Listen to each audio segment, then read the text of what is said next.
बच्चों, नमस्ते।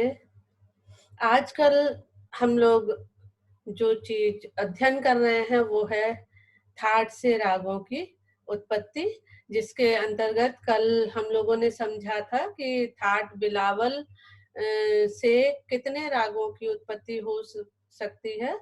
तो वो कल आपको बताया गया था कि संपूर्ण जाति के जो 3 उपजातियाँ बनती हैं, संपूर्ण संपूर्ण, संपूर्ण षाडव और संपूर्ण औडव, उनसे कितने राग बन सकते हैं। तो आज मैं आपको बताती हूँ षाडव जाति यानी 6 स्वर जिनमें होते हैं, उनसे उनकी जो 3 उपजातियां हैं षाडव की, जो क्रमशः इस प्रकार हैं: षाडव संपूर्ण, षाडव षाडव, षाडव औडव। इनसे कितने रागों की उत्पत्ति हो सकती है। तो सबसे पहले हम लेंगे षाडव संपूर्ण। इस राग के आरोह में 6 स्वर होंगे और अवरोह में 7 स्वर होंगे। बच्चों, कल हम लोगों ने संपूर्ण षाडव जाति के राग से कितने राग बन सकते हैं इस जाति से वो समझा था। तो ये जस्ट इसका उल्टा ही इसमें आएगा, जैसे कि आरोह में 6 स्वर एक एक करके वर्जित किए जाएंगे और अवरोह हमेशा संपूर्ण रहेगा।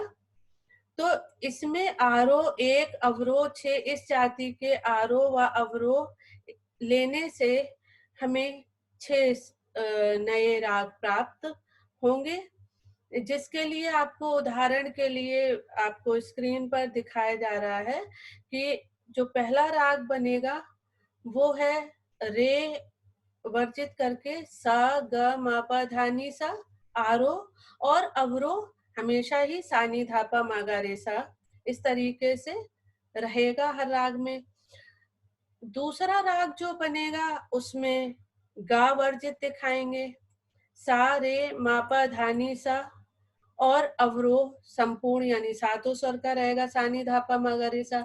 इसके आगे अगर हम इसी तरीके से बनाते चले जाएं, तीसरा राग जो होगा उसमें मा वर्जित करेंगे, चौथा राग होगा उसमें पा आरोह में वर्जित करेंगे और अवरोह संपूर्ण रहेगा, उसके बाद धा आरोह में वर्जित करेंगे, अवरोह संपूर्ण रहेगा, और उसके बाद नी वर्जित करेंगे और अवरोह संपूर्ण रहेगा।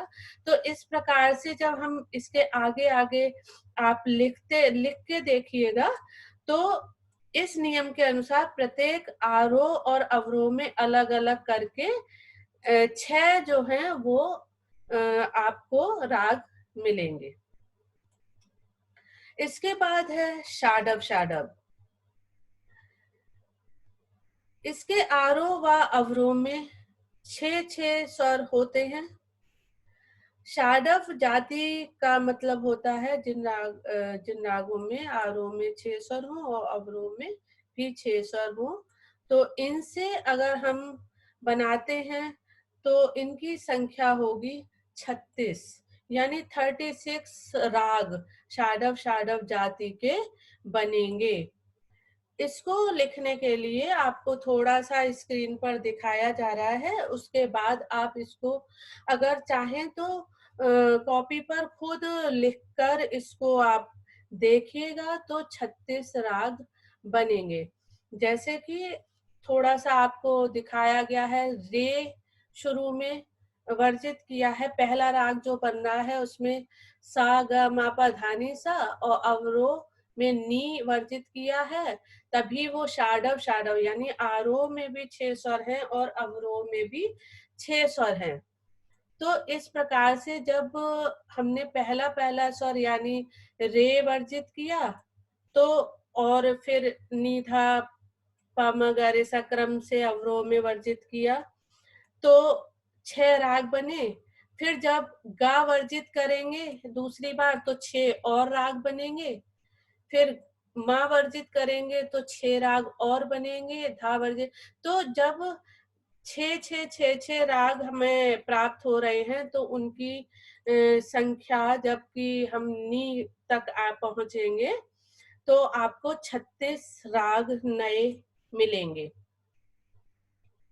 बच्चों आप इसको ध्यान से देखिएगा, मैं एक बार फिर आपको बताने की कोशिश करती हूँ कि आपको समझ में आ जाएगा। ये हमने पहला ग्रुप लिया है 6 जिससे राग बन रहे हैं, उसमें हमने आरोह में रे वर्जित किया है और अवरोह में क्रम से एक-एक स्वर वर्जित किए सा नी धा प म ग रे सा। तो ये तो यही चलता रहेगा सभी के साथ। और आरोह में हम देखिए जो दूसरा ग्रुप लेंगे इसके बाद, उसमें हम सा रे मा पा धा नी सा इस प्रकार से गा को वर्जित दिखाएंगे, तो 6 दूनी 12 12 राग प्राप्त हो जाएंगे। तीसरे ग्रुप में हम लोग मा वर्जित करेंगे और अवरोह का क्रम वही रखेंगे जो दिखाया जा रहा है, तो 18 राग बन गए। इसके बाद फिर नया ग्रुप बनाएंगे इसी कॉम्बिनेशन से, जिसमें कि मा वर्जित करेंगे, उसके बाद पा को वर्जित करेंगे, फिर धा वर्जित करेंगे, फिर नी वर्जित करेंगे।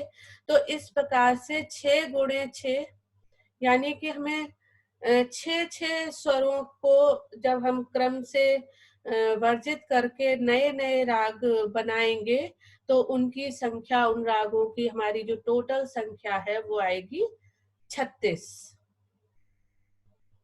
आप इसको आप कॉपी पर लिख कर और इसको करके और फिर देखेंगे, क्योंकि इस समय इतना सारा लिख के और दिखाना आपको उचित नहीं है, आप इसको अपने आप ही कर सकते हैं। इसके बाद आया षाडव औडव जाति। इस जाति के अंतर्गत ये जो षाडव की तीसरी उपजाति है षाडव औडव, इसमें षाडव यानी 6 स्वर रहेंगे आरोह में और औडव यानी अवरोह में 5 स्वर लिए जाएंगे। आप लोग जान चुके हैं कि औडव जाति से जो हमने पिछले कल आपको समझाया था 15 राग बन रहे थे। तो अब इस तरीके से जब हम आरोह में 6 स्वर लेंगे और अवरोह में 2-2 स्वर घटाते जाएंगे, तो आपको प्रथम जो बनेगा ग्रुप उससे 15 राग बनेंगे। और इस तरीके से जब हम इसको, जैसे हमने आपको समझाया, षाडव जाति में आपको अलग अलग लिख के 6 की संख्या प्राप्त हो रही है, उसी तरीके से षाडव के जो 6 हैं क्रम से वर्जित करते जाएंगे और अवरोह में 2-2 स्वर वर्जित जब करते हैं तो 15 राग मिलते हैं औडव से। तो जब हम 6 गुणे 15 करेंगे तो षाडव औडव जाति से हमें 90 रागों की प्राप्ति होगी। बच्चों अब इसको भी आप कॉपी पेन से आप लिख कर इसको आप देखिएगा, क्योंकि 90 बार लिखना इस समय उचित नहीं है, इस पर संभव नहीं है।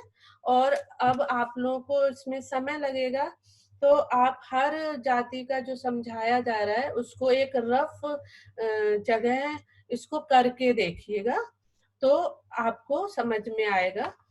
इस प्रकार से बच्चों आज हमने आपको बताया कि षाडव जाति जिसमें कि 6 स्वर होते हैं और उसकी जो 3 उपजातियां होती हैं, उनसे कितने रागों की उत्पत्ति हो सकती है।